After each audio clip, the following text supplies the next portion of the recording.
This one has taken me a while.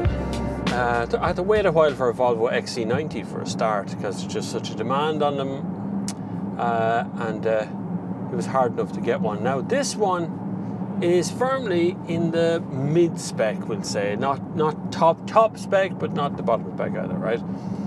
So it's kind of in the middle. So I do have the touch pad iPad thingamajig in the middle, which it's intuitive, simply because I'm used to using iPads and used to, you know, clicking on things and doing stuff. So I get it.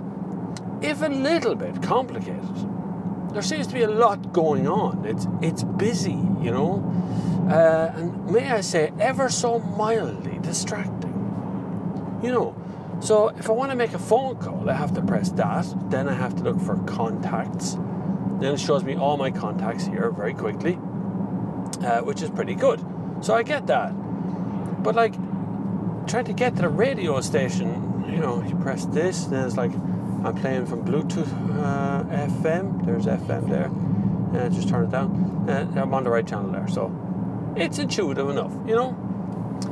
In front of me is a digital readout. It's all digital as well. Okay, so there's some little bits that aren't digital, but the thing in the middle, the speedo control, is all digital. That's brilliant. I'm glad digital has moved on enough to be able to cope with just being the only thing that you use to keep you safe on the road. Because there was a time where you'd have a little bit of redundancy, you know, you'd have a speedo and you'd have a mechanical speedo as well in case something happened to electronics. So hopefully nothing will happen to electronics when you're driving on the road. In terms of design, interior is the best in the segment. Might even be just the best, full stop. Exclamation mark, smiley face. It might, because it's just the second you open the door to look into the thing is you just woof, it's gorgeous. I have fallen in love with this vehicle, looks wise. Interior spec seems very good, right up there. I have a DSG box. I love the start stop engine switch rather than a button that you press. It's an actual switch that you turn.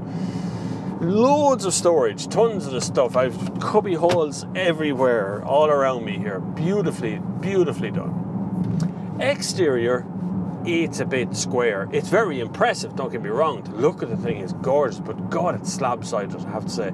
So, why aren't I in love with this? Why aren't I looking at this thing going, my God, this is so practical.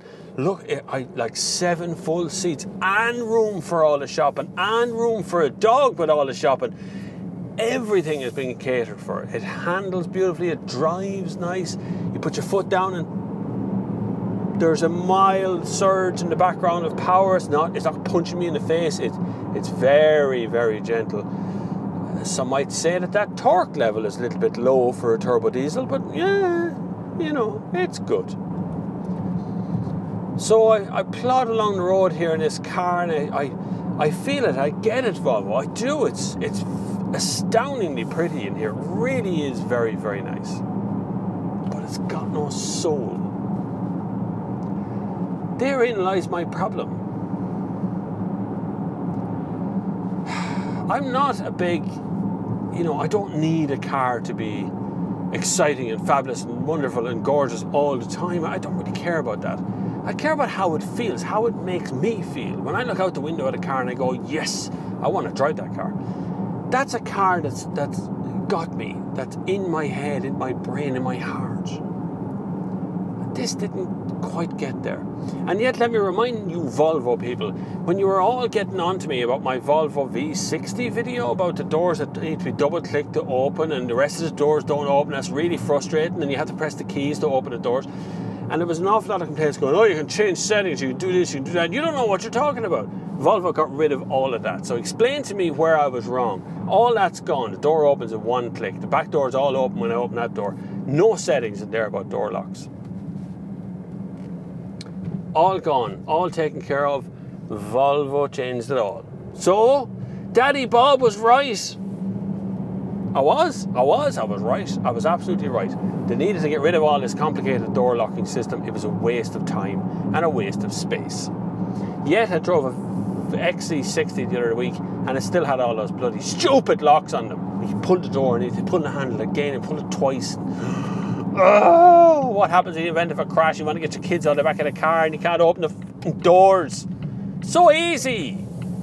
If you like this lovely review of a Volvo XC90 by my totally independent channel, please don't forget to give us a thumbs up.